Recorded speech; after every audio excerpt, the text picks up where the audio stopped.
मित्रांनो नमस्कार. बघा समृद्धी महामार्ग किती भयान लोकेशन आहे. काय हायवे बनवला राज्य सरकारनं नॉनस्टॉप. बघू शकता तुम्ही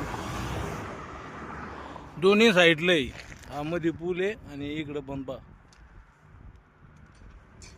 हे बा किती सुंदर आहे.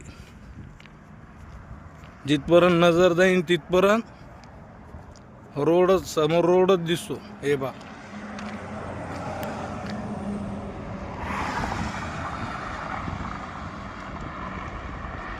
पण या रोडची एक खासियत झाली, याच्या साईडनं काही बिझनेस काही व्यवसाय करता आला पाहिजे होता शेतकऱ्याच्या जमिनी संपादित करून द्यायला काहीच नाही करता येत.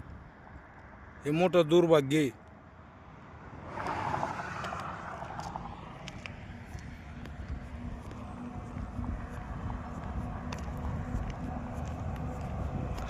रोड एक नंबर झालाय पण शेतकऱ्याच्या दृष्टीने काहीच ठुलं नाही याच्यात. ना कोणता व्यापार ना कोणता व्यवसाय काहीच करता येत नाही.